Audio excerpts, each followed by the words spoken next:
الدولة السعودية لا يخفى على أمثالكم أنها أول ما قامت إنما قامت على التوحيد والسنة. ما قامت والله بلادنا على ثورات ولا على انقلابات ولا على مظاهرات ولا على اعتصامات ولا على شيء من هذا، ولا انتخابات ولا ابتسامات للفلاشات والكاميرات ولا صناديق اقتراع، وإنما قامت هذه الدولة على توحيد وسنة. من أجله قطعت الرؤوس، ومن أجله أريقت الدماء وأزهقت الأرواح. وسأسرد لكم سردا تاريخيا موجزا عما حصل في بداية قيام هذه الدولة قبل ما يقارب 300 سنة. أول ما قامت هذه الدولة المباركة بدعوة التوحيد على يد الإمام محمد عبد الوهاب والإمام محمد بن سعود رحمه الله الجميع رحمة واسعة، وتبايع على نصرة التوحيد، فأقام الله لهما هذه الدولة المباركة. ومن أول ما وصل الشيخ محمد عبد الوهاب إلى الدرعية بعد أن حصل له من المضايقات في حريملة وفي غيرها من القرى والضواحي، وصل إلى الدرعية وكان فيها الإمام محمد بن سعود، فعلم الناس بوصول الإمام محمد بن عبد الوهاب، وكان قد نزل في بيت رجل يقال له محمد بن سويلم العريني، وتناقل الناس الخبر حتى بلغ زوجة الإمام محمد بن سعود اللي هي موضي بنت وطبان رحمها الله، صاحبة توحيد وسنة، امرأة ذكية، امرأة عاقلة ورصينة. فأخبرت زوجها لمحمد بن سعود بأن محمد بن عبد الوهاب موجود الآن في الدرعية عند محمد بن سويلم، وهذه غنيمة ساقها الله إليك.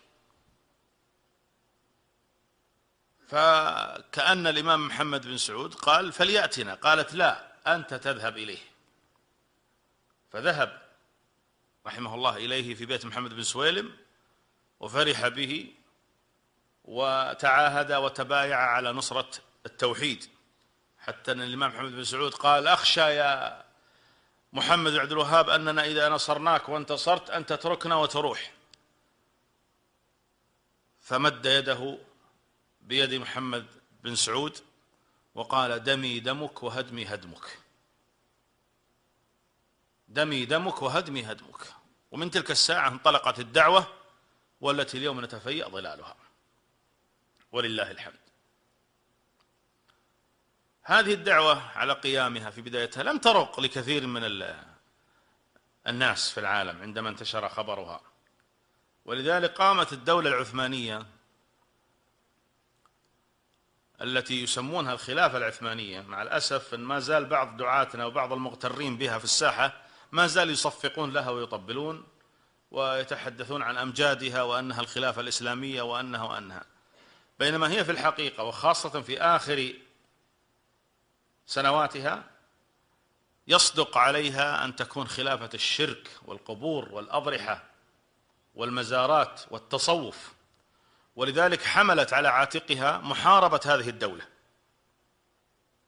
فأرسلت محمد باشا وإبراهيم باشا من مصر، فتحركت الجيوش من مصر إلى البحر الأحمر، ووصلوا إلى جدة، ومن جدة إلى المدينة وينبع، وعادوا إلى الطائف وتربة ورنية وشقرة وضرمة ومرات والرياض والدرعية، حتى وصلوا الدرعية وأحاطوا الدرعية وحاصروها 6 أشهر. 6 أشهر والدرعية محاصرة، مقطوعة من الطعام ومن الغذاء ومن الأرزاق ومن كل شؤون الحياة، إلى أن دفع محمد باشا 6 دولارات لكل رأس وهابي يؤتى به، فجمعت بين يديه 5000 جمجمة من جماجم أهل التوحيد. فلما ازداد الأمر سوءا وضيقا على أهل الدرعية خرج الإمام عبد الله بن سعود أمير الدرعية في ذلك الوقت وقال: أنا سأسلم نفسي على شرط أن تطلقوا سراح الأسرى وأن تفكوا الحصار عن الدرعية. فأعطاه محمد باشا الوعود، ولكنها مع الأسف كانت وعود كاذبة ملؤها الخيانة والغدر. فلما سلم نفسه الأمير عبد الله بن سعود عادوا وفعلوا فعلتهم في الدرعية، فجاءوا بسليمان بن عبد الله بن محمد بن عبد الوهاب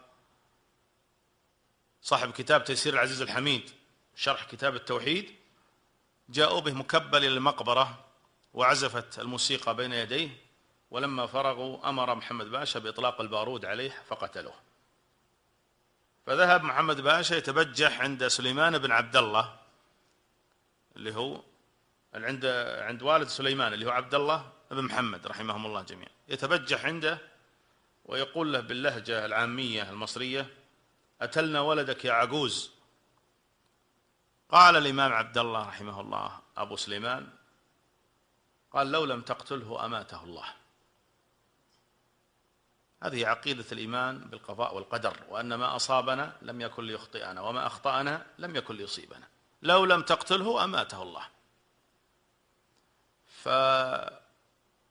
فأخذوا البقية أسرى معهم، وكان منهم عبد الرحمن بن حسن صاحب كتاب فتح المجيد، أخذوهم إلى مصر عام 1233 وبقوا هناك ما يقارب 9 سنوات. بعدها عاد عبد الرحمن بن حسن إلى الرياض ورجع على عهد الدولة السعودية الثانية أيام الإمام تركي بن عبد الله، اللي الآن مسمين الجامع الكبير في الرياض باسمه جامع الإمام تركي بن عبد الله، وفرح به الإمام تركي بن عبد الله وعقد له الدروس وحلق العلم ونفع الله به نفع عظيم، حتى سمي عبد الرحمن بن حسن المجدد الثاني اعتبارا بأن جده محمد بن الوهاب هو المجدد الأول.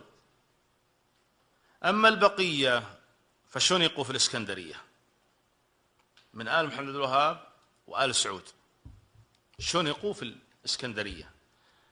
وعبد الله بن سعود ومن معه أخذوا إلى اسطنبول في تركيا، وهناك حكم محاكمة ظالمة، حكم عليه بعدها بالإعدام وقطعت رأسه ووضعت فوهة المدفع وفجر فيها، وطافوا بجسده وجثته في شوارع اسطنبول 3 أيام بلياليها. أنا أنقل لكم هذه الصورة مصغرة أيها الإخوة لتعلموا أن هذه الدولة ما قامت والله على انتخابات ولا على ثورات، وإنما قامت على رؤوس قطعت ودماء أريقت من أجل التوحيد والسنة. ويا ليتهم والله تهنوا بهالنعمة رحمهم الله، ما تهنوا والله بهذا النعيم الذي أنا وأنت الآن نجني ثماره ونتقلب في باحاته وساحاته، ولله الحمد. فنسأل الله أن يجزيهم عنا خير الجزاء، وأن يجعل ذلك في ميزان حسناتهم، وأن يجزيهم عنا خير ما جزى دعاة عن أمتهم، فلهم الفضل بعد الله فيما نتقلب فيه أنا وأنت من أمن وأمان ورخاء واطمئنان. ولا ينكر هذا والله إلا معاند مكابر في قلبه مرض وفي عقيدته دخن وفي إيمانه نقص وخلل. هذه النعمة يا أخوان يجب أن نتذكرها، لأن النعمة إذا ذكرت وشكرت قرت، وإذا كفرت فرت. فأسأل الله يجعلنا وإياكم من الذاكرين الشاكرين، ولأن الله